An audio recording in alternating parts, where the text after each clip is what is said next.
यात्रा शुरू हुई थी तो हमारे जो प्रेस के मित्र हैं उन्होंने कहा कि केरला में अच्छा रिस्पांस है, उत्तर भारत में यात्रा को रिस्पांस नहीं मिलेगा, महाराष्ट्र में, कर्नाटक में नहीं मिलेगा। कर्नाटक में बीजेपी की सरकार है, कर्नाटक पहुंचे तो केरला से बेहतर रिस्पांस कर्नाटक में मिला। फिर मीडिया ने कहा कि भाई कर्नाटक में मिल गया रिस्पांस, महाराष्ट्र में नहीं मिलेगा। मेरा महाराष्ट्र पहुंचे, कर्नाटक से बेहतर रिस्पांस। उसके बाद कहते हैं मध्य प्रदेश में बीजेपी की सरकार है, नॉर्थ इंडिया है, वहां पे तो सवाल नहीं उठता। वहां पे लाखों लोग आ गए बाहर सड़कों पे, गांव के गांव, शहर के शहर बाहर आ गए। फिर कहते हैं हां मध्य प्रदेश में रिस्पांस मिल गया, हरियाणा में नहीं मिलेगा। और हरियाणा ने बाकी सब प्रदेशों को दिखा दिया कि हरियाणा क्या है और हरियाणा क्या कर सकता है।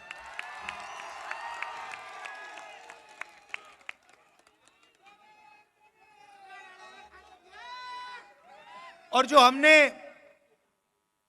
नफरत मिटाने की बात की, डर मिटाने की बात की,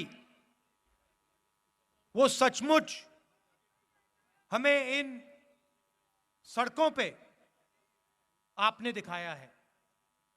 इस यात्रा में किसी ने गलत तरीके से किसी से बात नहीं की। कोई गिरा, चाहे हिंदू हो, मुसलमान हो, सिख हो, ईसाई हो, मैंने अपनी आंखों से देखा। जैसे ही गिरा, यात्रा ने उस व्यक्ति को अपने गोद में लिया। किसी ने नहीं पूछा भाई तुम हिंदू हो, मुसलमान हो, सिख हो, ईसाई हो, कौन सी जात के हो, ना। जैसे ही कोई गिरा, वैसे ही पूरी यात्रा ने, हिंदुस्तान ने उसको अपना माना, उसको उठाया, पानी पिलाया, अगर पट्टी की जरूरत थी पट्टी की, और फिर कहा चलो चलो हमारे साथ चलो। यह आपने दिखाया हमें, और यह नई चीज नहीं है। यह आपका जो प्रदेश है, यह सदियों से देश को यही दिखा रहा है। महाभारत की जमीन है, कौरव पांडवों की जमीन है। जो उस समय लड़ाई थी, बात लोगों को अभी समझ नहीं आ रही है, मगर जो उस समय लड़ाई थी वही आज लड़ाई है। लड़ाई किसके बीच में है?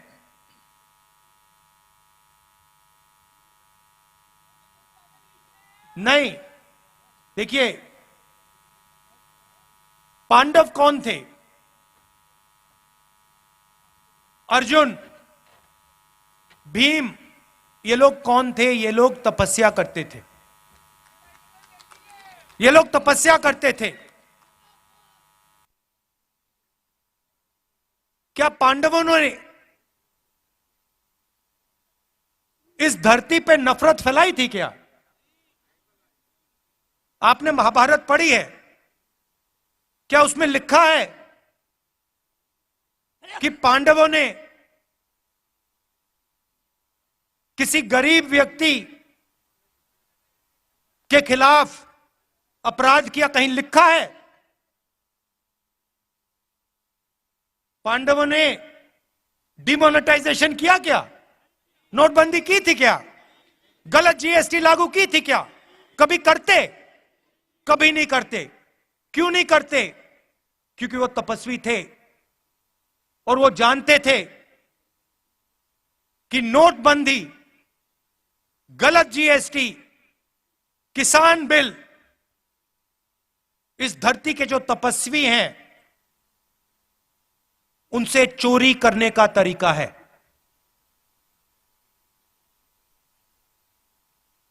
एक तरफ तपस्वी थे, 5 थे, दूसरी तरफ संगठन था। एक तरफ 5 तपस्वी और भीड़, उनके साथ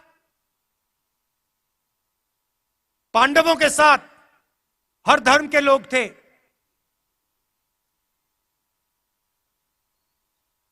जैसे यहां पे यात्रा चल रही है, इसमें कोई ये नहीं पूछता भैया कौन हो, कहां से आए हो। मोहब्बत की दुकान है ये। पांडवों ने भी, आप याद रखिए, पांडवों ने भी अन्याय के खिलाफ काम किया था। पांडवों ने भी नफरत के बाजार में मोहब्बत की दुकान खोली थी। देखिए पुलिस वाले सिर हिला रहे हैं, देखिए मुस्कुरा के सिर हिला रहे हैं पुलिस वाले, समझते हैं ये। भैया कैमरा इस साइड मत दिखा देना, फंस जाएंगे। गलती से भी मत दिखा देना। कौरव कौन थे भैया? कौरवों के हाथ में 21वीं सदी के कौरव बता देता हूं। 21वीं सदी के कौरव खाकी हाफ पैंट पहनते हैं, हाथ में लाठी लिए होते हैं और शाखा लगाते हैं। उनके साइड में, उनकी तरफ हिंदुस्तान के 2-3 सबसे अमीर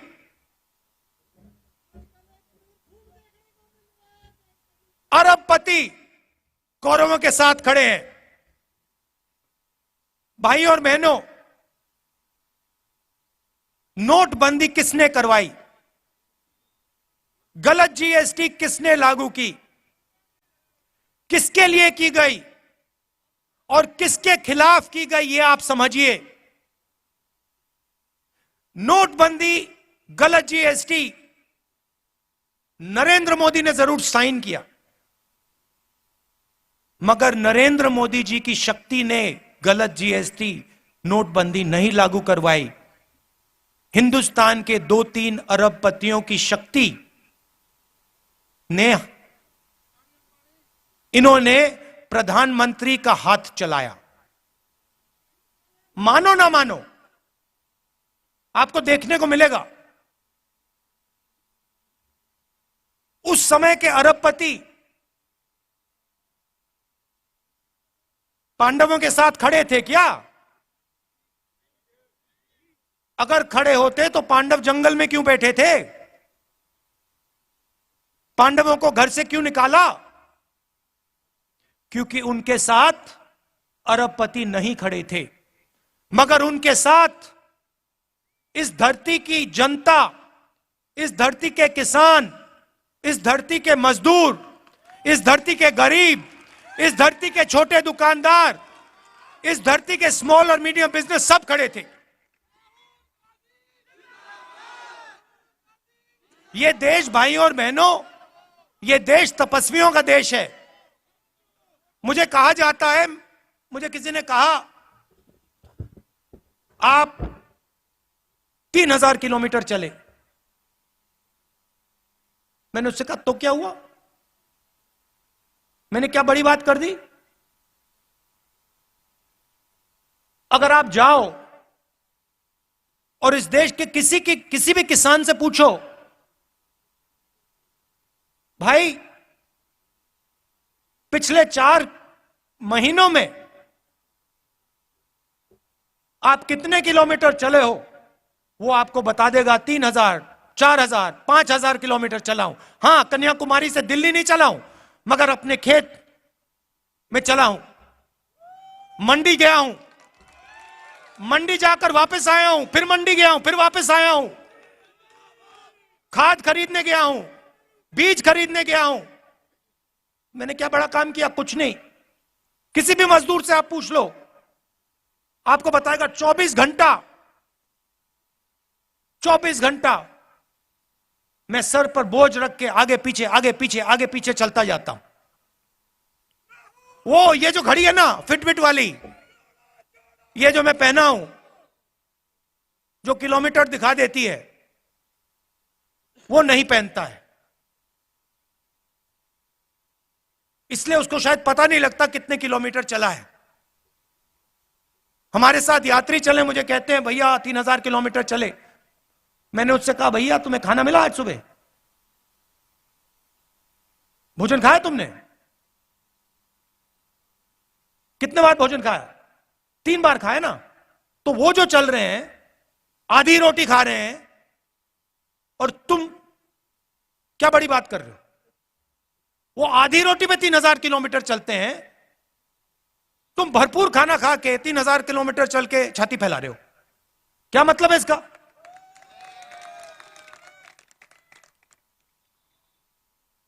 फिर ये मेरी टी शर्ट के पीछे पड़ गए।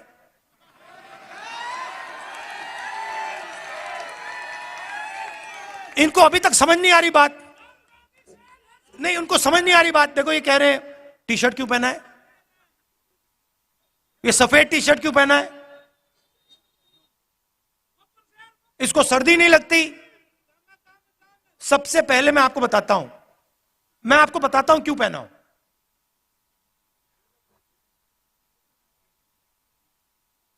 यात्रा शुरू हुई, केरला में भयंकर गर्मी, ऐसा लग रहा था भैया टी शर्ट उतार दो। मतलब उसमें पसीने आ रहे थे, ह्यूमिडिटी बहुत थी, केरला में काफी मतलब गर्मी लगी। फिर मैं मध्य प्रदेश में गया, थोड़ी ठंड होने लगी, थोड़ी सी मतलब ज्यादा नहीं। सुबह सुबह क्या हुआ, 6 बजे हम निकलते हैं, सुबह सुबह 3 गरीब बच्चे मेरे पास आ गए, फटी हुई शर्ट थी। और जब मैंने उनको ऐसे पकड़ा,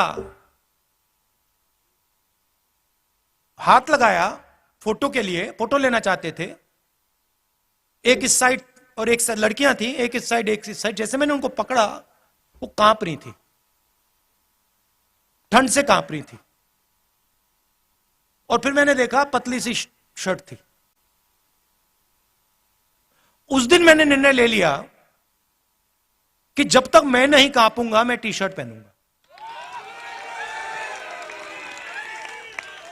जब कांपना शुरू हो जाएगा, जब मुझे अच्छी मतलब ठंड लगने लगेगी, जब जबरदस्त कठिनाई होगी, तो फिर मैं स्वेटर पहनने का सोचूंगा, मगर उससे पहले नहीं करूंगा।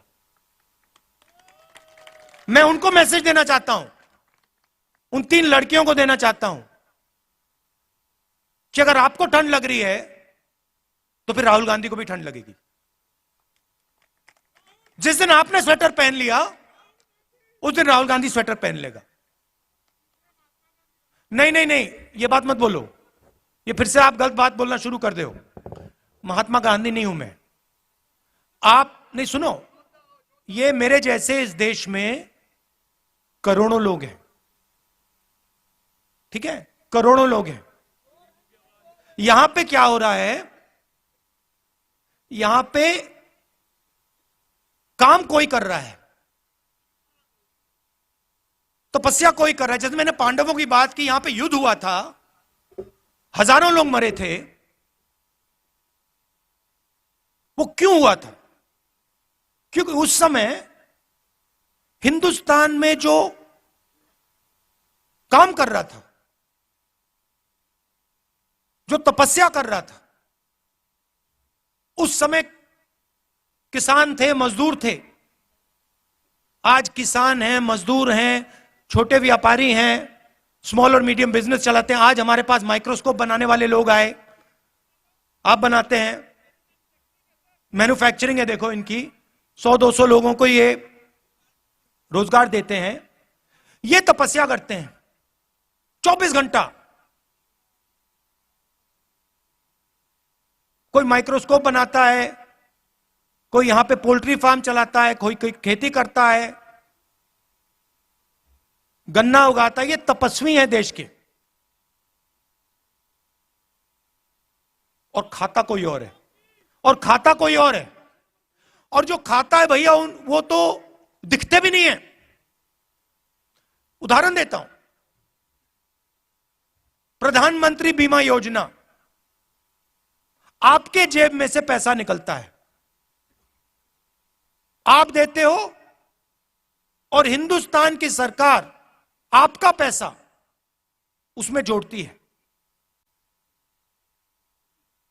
आप सुबह 4 बजे उठते हो, हम 6 बजे उठते हैं, आप 4 बजे उठते हो। 4 बजे उठने के बाद आप काम शुरू करते हो। आपके साथ खेत में आपके इतने छोटे छोटे बच्चे होते हैं, पूरा परिवार काम करता है। फिर तूफान आता है, आंधी आती है, बारिश होती है, ओले गिरते हैं, और फिर आप जाते हो बीमा लेने। कहते हो भैया चलो नुकसान हो गया, बीमा का पैसा तो भरा था। पता लगता है इंटरनेट पे आपको कंपनी नहीं मिलेगी, नाम नहीं मिलेगा, फोन करो कोई जवाब नहीं देगा। आपकी तपस्या कोई और खा गया। जीएसटी के बारे में बताता हूं, मजेदार बात मैंने सुनी।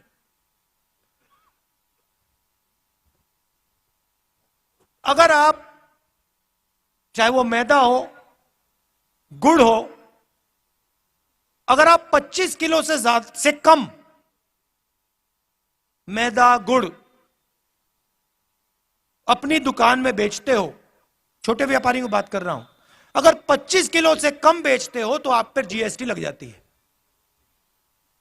और अगर आप 25 किलो से ज्यादा बेचते हो आप पे जीएसटी नहीं। मतलब छोटे व्यापारी पे जीएसटी, अदानी पे जीएसटी नहीं। क्यों? आपने क्या गलती की? अगर आप पे लग रही है तो उन पे लगनी चाहिए, अगर उन पे ना लगे तो आप पे ना लगे। किसान आए हमारे पास, एमएसपी की बात की। हिमाचल प्रदेश में मैंने आज अखबार में पढ़ा, सेब का पूरा व्यापार एक उद्योगपति के हाथ में। जम्मू कश्मीर जाएंगे, पूरा का पूरा सेब का व्यवहार उसी उद्योगपति के हाथ में। नहीं हुए भैया, क्योंकि शहीद जो होता है उसको शहीद का दर्जा मिलता है। पार्लियामेंट हाउस में मैंने बात उठाई, कांग्रेस पार्टी ने बात उठाई कि भैया ये 700 लोग शहीद हुए हैं, इनका नाम तो ले लीजिए पार्लियामेंट हाउस में, शहीद का दर्जा तो दे दीजिए। प्रधानमंत्री कहते कोई शहीद नहीं हुआ। हमने मौन करा दिया, वहां पे मैं खड़ा हो गया, मैंने कहा भैया हम तो मौन करेंगे। स्पीकर गुस्सा हो गया मुझसे, कहते देखिए पार्लियामेंट हाउस में जो 700 किसान शहीद हुए हैं उनके लिए 2 मिनट मौन नहीं रखा जा सकता है। हम जानते हैं कि शहीद हुए, उनके परिवार जानते हैं कि शहीद हुए, हिंदुस्तान की सरकार नहीं जानती, उनके लिए नहीं शहीद हुए। मगर वैसे मैं उनकी बुराई इतना नहीं करना चाहता, वो करने जो कर रहे हैं करने दो उनको। मैं क्या चाहता हूं कि जो तपस्वी है, चाहे वो किसान हो, मजदूर हो, छोटा व्यापारी हो, जो वो तपस्या करे, गीता में लिखा है। क्या लिखा है गीता में तपस्या के बारे में? बताइए भैया, आपसे लहराने। तपस्या करो और फल मत देखो। मगर गीता में यह नहीं लिखा है कि तपस्या करो और फल नहीं मिलेगा। तो गीता में लिखा है तपस्या करो, और यह देश तपस्या कर रहा है। और इस देश की सरकार को उस तपस्वी की मदद करनी चाहिए, उस तपस्वी की रक्षा करनी चाहिए। ऐसा हिंदुस्तान में देखना चाहता हूं। यात्रा का यही लक्ष्य है। यात्रा का लक्ष्य यह है, यात्रा देश को यह बता रही है कि आपकी तपस्या जाया नहीं जानी चाहिए। मैं जानता हूं कि जिस दिन हिंदुस्तान के किसान, मजदूर, छोटे व्यापारी, इनको इनकी तपस्या का फल मिल जाएगा, उस दिन इस देश के सामने कोई देश नहीं खड़ा हो सकता है। ये आप अपने मोबाइल फोन के पीछे देखो, इसमें लिखा मेड इन चाइना। पुलिस वालों के जूतों के नीचे लिखा होगा मेड इन चाइना, शर्ट के पीछे मेड इन चाइना, माइक्रोफोन के नीचे मेड इन चाइना। तंग आ गया हूं मैं मेड इन चाइना से। जहां देखो made in China, made in China. मैं चाहता हूं कि वहां पे बीजिंग में एक चाइना का युवा फोन देखे, उसमें लिखा हो मेड इन कुरुक्षेत्र। ले, ऐसा हिंदुस्तान चाहता हूं। और जो कुरुक्षेत्र में जिसने माइक्रोस्कोप बनाया, सॉरी अंबाला, जिसने अंबाला में माइक्रोस्कोप बनाया, उसके जेब में चाइना के युवा के पैसे आए। यह चाहता हूं मैं। तो मगर सबसे पहला कदम डर और नफरत को मिटाने का है। देखिए, हरियाणा में युद्ध हुआ था, पांडवों ने डर और नफरत को मिटाने का काम किया था। जैसे मैंने कहा, नफरत के बाजार में मोहब्बत की दुकान खोली थी। और ये मैं नहीं कह रहा हूं, ये मत सोचिए कि मेरा नारा है। मेरा नारा नहीं, उनका नारा है। ये पांडवों का नारा है, ये पांडवों का नारा है, ये भगवान राम का नारा है, ये इस देश का नारा है। और हजारों सालों से यह नारा चल रहा है। ये कुछ नया काम नहीं किया मैंने। आखिरी बात कहना चाहता हूं, और यह आपको मालूम होनी चाहिए।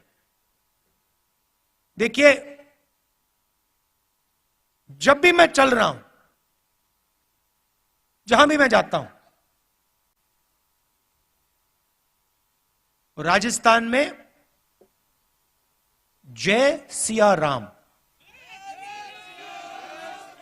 जय सिया राम। अच्छा, ये आरएसएस वाले हर हर महादेव तो कभी नहीं कहते। आप देखो, नोट करो, कभी नहीं कहते। ये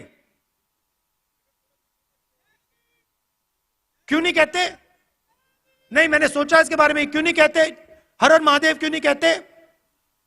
नहीं, क्योंकि शिव जी तपस्वी थे और ये हिंदुस्तान की तपस्या पे आक्रमण कर रहे हैं, इसलिए हर हर महादेव नहीं कह सकते।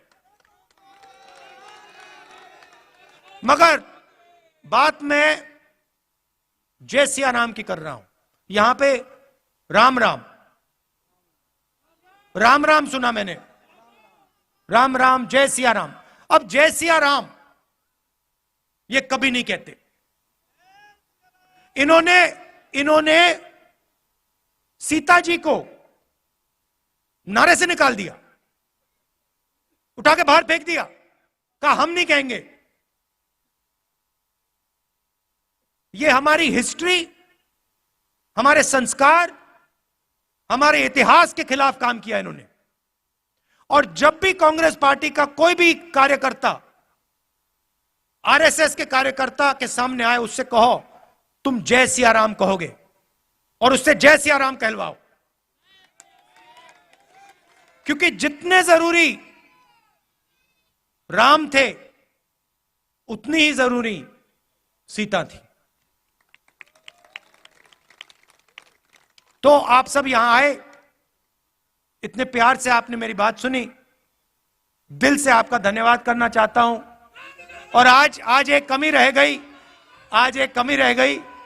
हमने आज वो जो बीजेपी के लोग करते हैं, देखिए उनके संगठन में महिलाएं तो होती नहीं है, अलाउ ही नहीं है। अभी तक नहीं समझ आया मुझे उनके संगठन में महिलाएं क्यों नहीं हैं, वो अलग बात है, मगर आज हमने पूरा दिन महिलाओं का कर दिया।